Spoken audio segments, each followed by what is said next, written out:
उत्तिष्ठत जाग्रत प्राप्यवरानि बोधत, अर्थात उठो, जागो और जब तक अपने लक्ष्य को प्राप्त न कर लो कहीं मत ठहरो। यह वाक्य सुनते ही याद आता है अपना लक्ष्य और याद आते हैं विवेकानंद। आज शायद ही ऐसा कोई शख्स होगा जिसने स्वामी विवेकानंद का नाम न सुना हो। शायद ही कोई होगा जो कि विश्व धर्म सभा में उनके ओजस्वी उद्बोधन से परिचित न हो। ऐसा व्यक्तित्व जिसने वैश्विक पटल पर सपेरों का देश कहे जाने वाले भारत की छवि बदल कर रख दी। ऐसे में आज कौमुदी के 1 वर्ष पूरे हो जाने के उपलक्ष्य में हम अपने चैनल से एक धारावाहिक गौरव गाथा की शुरुआत करने जा रहे हैं, जहां हम नियमित अंतराल पर विभिन्न क्षेत्रों के गौरवशाली व्यक्ति एवं घटनाओं से आपको परिचित करवाएंगे। गौरव गाथा का यह पहला एपिसोड केंद्रित है ऐसे ही महान व्यक्तित्व स्वामी विवेकानंद पर।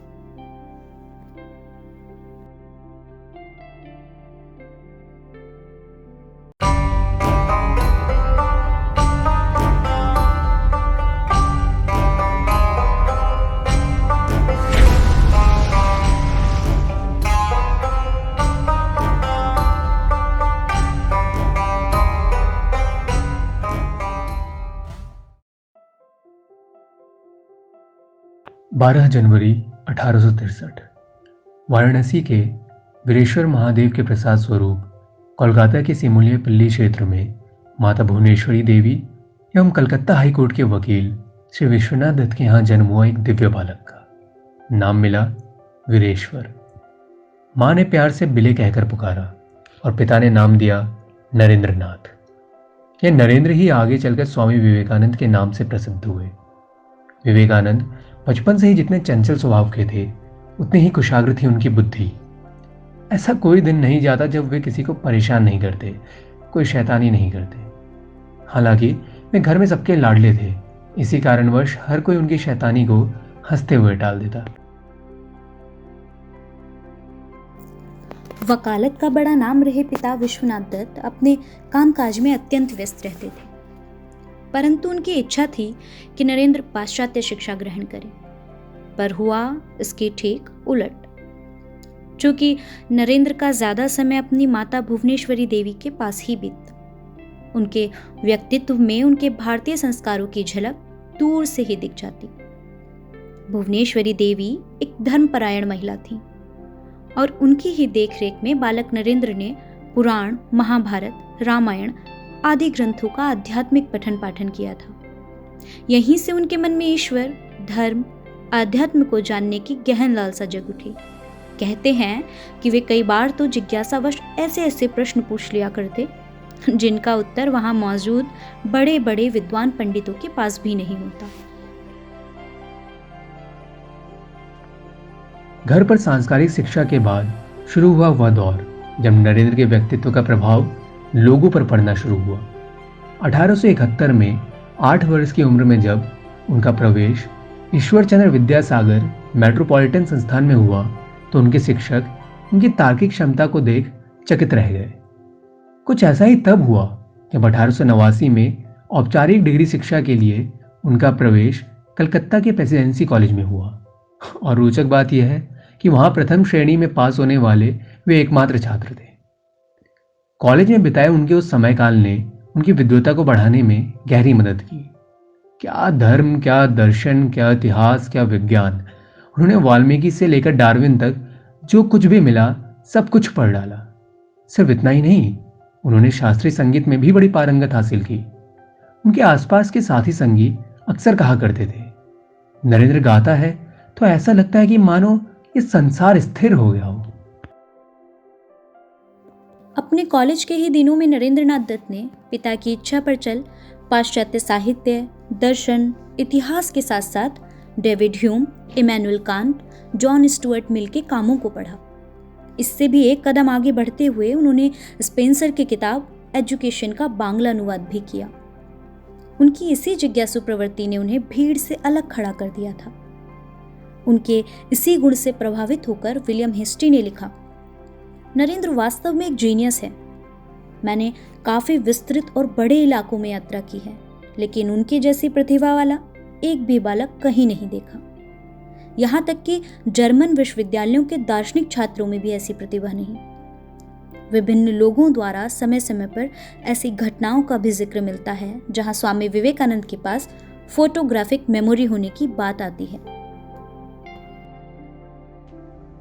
नरेंद्रनाथ ने भारतीय एवं पाश्चात्य दर्शन को पढ़ा।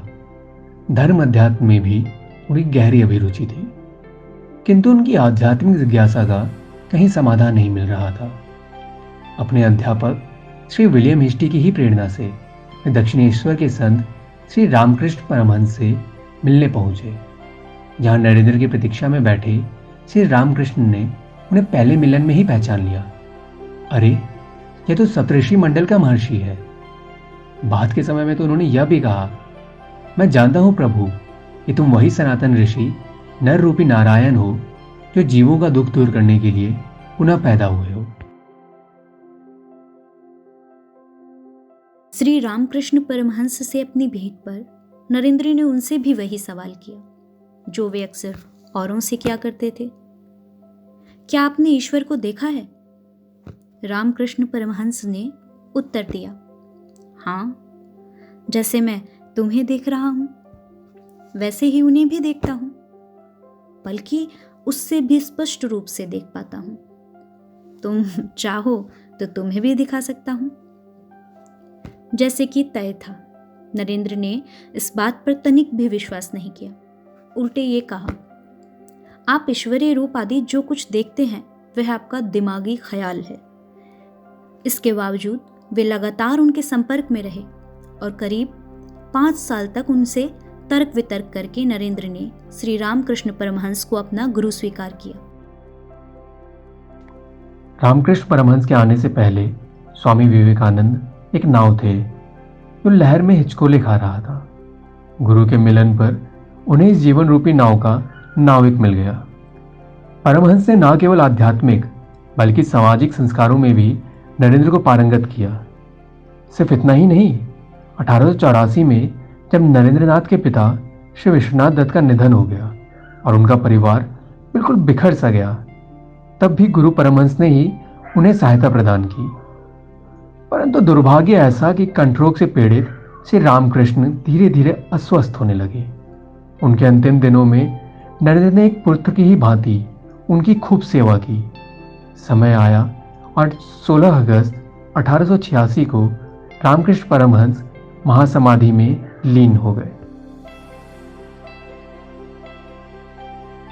समय कठिन था, परंतु इस बार जिम्मेदारी और बड़ी थी। पिता की मृत्यु के बाद तो वे किसी तरह संभल गए थे, परंतु गुरु की मृत्यु के बाद उन्हें अपने अन्य गुरु भाइयों को भी संरक्षण देने की जिम्मेदारी उठानी पड़ी।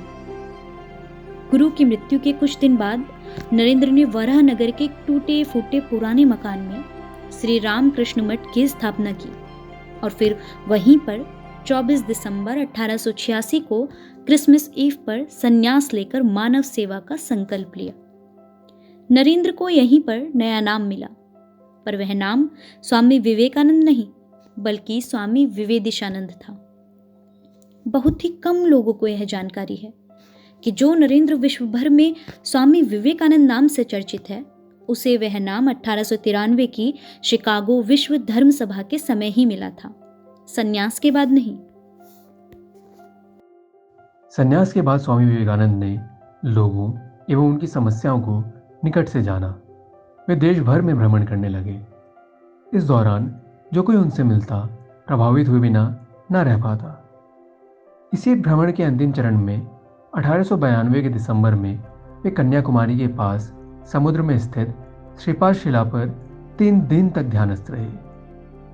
इसी यात्रा के दौरान गुजरात के कुछ व्यापारियों एवं खेतड़ी महाराज आदि भक्तों ने स्वामी विवेकानंद से 11 सितंबर 1893 से आयोजित होने वाली विश्व धर्म सभा में भाग लेने का आग्रह किया। पहले तो वे अनमने रहे, किंतु फिर जब उन्हें यह एहसास हुआ कि संभवतः यह गुरु का आदेश है, तो वे 31 मई 1893 को बंबई से अमेरिका के लिए जहाज से रवाना हो गए। स्वामी विवेकानंद की यह यात्रा भी बेहद रोचक है।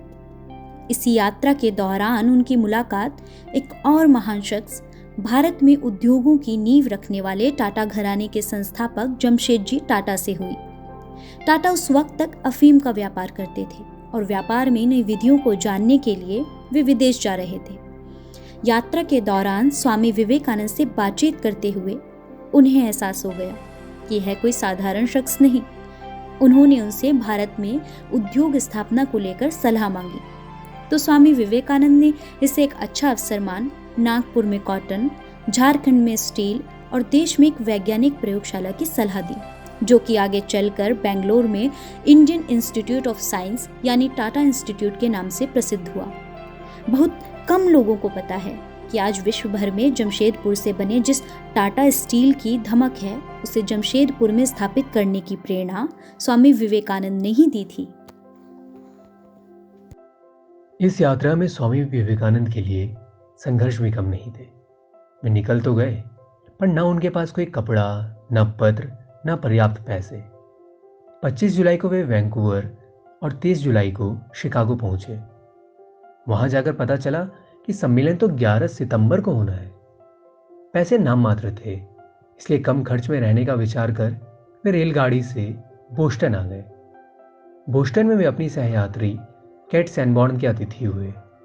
सैनबॉर्न ने ही स्वामी जी का परिचय हार्वर्ड विश्वविद्यालय के प्रोफेसर जॉन हेनरी राइट से करवाया। जब प्रोफेसर राइट को पता चला कि धर्म सभा में बोलने के लिए परिचय पत्र चाहिए और स्वामी विवेकानंद के पास ऐसा कोई पत्र नहीं है, तो उन्होंने कहा, आपसे प्रमाण पत्र के विषय में पूछना बिल्कुल वैसा ही है मानो सूर्य से उसके प्रकाशित होने के अधिकार के बारे में पूछना। पर औपचारिक परिचय जरूरी था, तो जॉन हेनरी राइट ने स्वयं धर्म सभा के अधिकारी डॉक्टर बैरोज को पत्र लिखा। उन्होंने कहा, हमारे सभी अध्यापकों को सम्मिलित करने से जो होगा, स्वामी विवेकानंद उन सभी से विद्वान हैं। आप अंदाजा लगा सकते हैं कि क्या अप्रतिम व्यक्तित्व रहा होगा विवेकानंद का। खैर, 9 सितंबर 1893 को वे पुनः शिकागो पहुंचे और यहां भी दुर्भाग्य ने उनका साथ नहीं छोड़ा।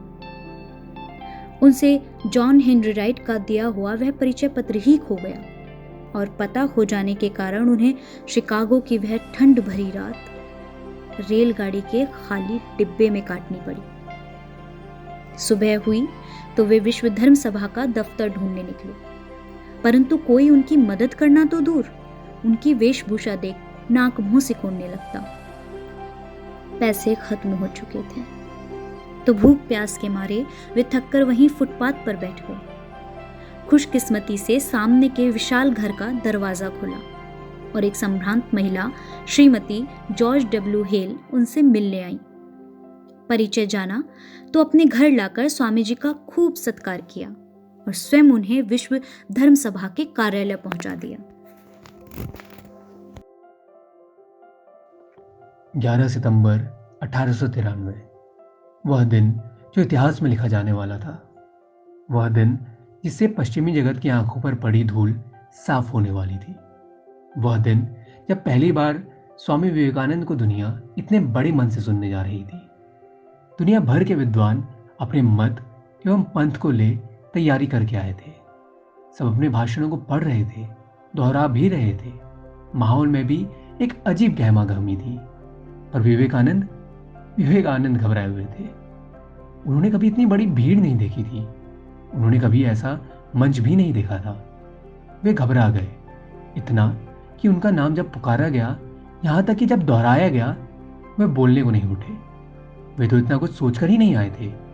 इतने में उनका नाम अंतिम बार पुकारा गया और वे उठकर मंच पर जाने को मजबूर हो गए।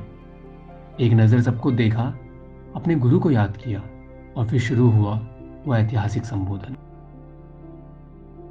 Sisters and brothers of America. विश्व धर्म सभा में बैठे हजारों लोगों द्वारा तालियों की गड़गड़ाहट, आवाज और प्रशंसा इतनी कि एक बार को बादल भी सहम जाए। Sisters and brothers of America यानी अमेरिकावासी बहनों एवं भाइयों, ऐसा संबोधन किसी ने नहीं सुना था। किसी ने नहीं सोचा था कि कोई इस बड़े मंच से ऐसा संबोधन करेगा। परंतु स्वामी विवेकानंद तो जैसे उन सभी पारंपरिक छवियों को तोड़ने ही वहां गए थे। अपने पहले ही वाक्य में उन्होंने साफ साफ शब्दों में यह संदेश दे दिया कि वे उस देश, उस धर्म से आए हैं जिसने पूरी दुनिया को वसुधैव कुटुंबकम का मंत्र दिया है। विश्व धर्म सभा 11 सितंबर से 27 सितंबर तक चली। धर्म सभा में दिए गए स्वामी विवेकानंद के 6 संबोधनों में हिंदू धर्म एवं वेदांत का सार श्री रामकृष्ण की वाणी के रूप में गुंजित हुआ कि जितने मत उतने पथ। स्वामी विवेकानंद के भाषण का समापन जिन शब्दों से हुआ वे थे, सभी धर्मों के बीच सहायता ना कि विरोध, प्रभाव ग्रहण ना कि प्रभाव विनाश, समन्वय और शांति ना कि मतभेद और कलह। स्वामी विवेकानंद उस विश्व धर्म सभा के सबसे प्रभावशाली वक्ता थे। कुछ दिन पहले तक जो लोग उन्हें देखते ही अपने घरों के दरवाजे बंद कर लेते थे, आज मंच से उनके गुजरने पर भी तालियां बजाने लगते। हाल ऐसा था कि उनके हॉल से निकलते ही भीड़ उन्हें घेर लेती। श्रोताओं को बांधकर रखने के लिए आयोजकों द्वारा उन्हें अंत में बोलने का अवसर दिया जाता था। अमेरिका के प्रसिद्ध अखबार द हेराल्ड की प्रतिक्रिया थी। उनका वक्तव्य सुनकर हम समझ गए हैं कि इस शिक्षित जाति के बीच धर्म प्रचारक भेजना कितना बेवकूफी भरा कार्य है। शिकागो की वह धर्म सभा स्वामी विवेकानंद के लिए निर्णायक थी। विश्व भर के अलग अलग प्रदेशों द्वारा उन्हें आमंत्रित किया जाने लगा। सभा के बाद वे अमेरिका, पेरिस, लंदन होते हुए 15 जनवरी 1897 को कोलंबो पहुंचे। मद्रास से लेकर कलकत्ता तक सभी जगह स्वामी विवेकानंद का भारी स्वागत हुआ। भारत आकर 1 मई 1897 को स्वामी जी ने रामकृष्ण मिशन की स्थापना की। उसी वर्ष 9 दिसंबर को बेलूर में रामकृष्ण मठ की भी स्थापना हुई। 20 जून 1899 को स्वामी जी ने दूसरी बार पश्चिमी देशों की यात्रा की। इस बार उनके अनेकानेक शिष्य बने, इनमें भगिनी निवेदिता का नाम सर्वविदित है। वे पेरिस, वियना, एथेंस और मिस्र होते हुए 9 दिसंबर 1900 को दोबारा बेलूर मठ पहुंचे। 2 साल तक यहीं सक्रिय रहे, परंतु जैसे कष्ट और उनका जन्म जन्मांतर का नाता हो, उनका स्वास्थ्य बिगड़ने लगा। अपने अंतिम दिनों में स्वामी विवेकानंद बेहद शांत रहने लगे। उनकी देखरेख कर रहे लोग बाद में कहते हैं कि स्वामी विवेकानंद को अपनी मृत्यु का आभास पहले ही हो गया था और शायद इसीलिए वे एकांत में अपना ज्यादा वक्त बिताने लगे ताकि औरों को कष्ट न हो। पर होने को टाला नहीं जा सकता और 4 जुलाई 1902 की रात को स्वामी विवेकानंद के शरीर ने महासमाधि ले ली। वह सूर्य जो कि 39 वर्ष 5 माह 23 दिन तक लगातार चमक रहा था, कहीं दूर मानो विश्राम करने चला गया। शायद उस दिन उनके गुरुदेव ने ज्ञान का कपाट खोलने की चाबी उन्हें वापस कर दी थी। शायद उस दिन उन्होंने अपने आप को जान लिया था, क्योंकि उनके गुरु श्री रामकृष्ण ने कहा था, यदि नरेंद्र जान जाएगा कि वह कौन है तो फिर इस दुनिया में नहीं रहेगा। स्वामी विवेकानंद ने बेहद कम उम्र में इतना कुछ कर दिया कि अक्सर लोग चकित रह जाते हैं कि क्या होता यदि वे एक लंबी उम्र जीते। स्वामी विवेकानंद का महत्व क्या है, इसे कवि गुरु रविंद्रनाथ टैगोर की रोमा रोला को कही एक बात से समझा जा सकता है। उन्होंने रोमा रोला से कहा था, यदि भारतवर्ष को जानना है तो विवेकानंद को पढ़ो। भगिनी निवेदिता ने भी कहा है, भारतवर्ष स्वामी जी के गंभीरतम आवेग का केंद्र था। यह देश उनके हृदय में धड़कता था। वे स्वयं भी भारतवर्षी हो गए थे। स्वामी विवेकानंद इस देश से बेहद प्यार करते थे। वे कहा करते थे, बंकिम चंद्र की पुस्तक को पढ़ो, आनंद मठ की संतानों जैसे देशभक्त बनो। तुम लोगों का प्रधान कर्तव्य जन्मभूमि की सेवा है। एक विदेशी महिला मित्र ने उनसे पूछा, स्वामी जी, मैं किस तरह आपकी सबसे अधिक सहायता कर सकती हूँ? तो जानते हैं विवेकानंद ने क्या जवाब दिया? भारतवर्ष से प्यार करो। ऐसे थे स्वामी विवेकानंद। इतनी महान थी उनकी सोच।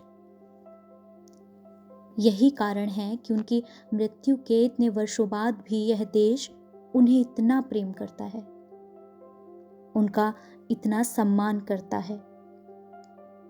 विवेकानंद जैसे महर्षि युगों युगों में एक बार पैदा होते हैं। शरीर चाहे नष्ट हो जाएं, हमारे, आपके, हम सबके विचारों में सदैव जीवित रहते हैं।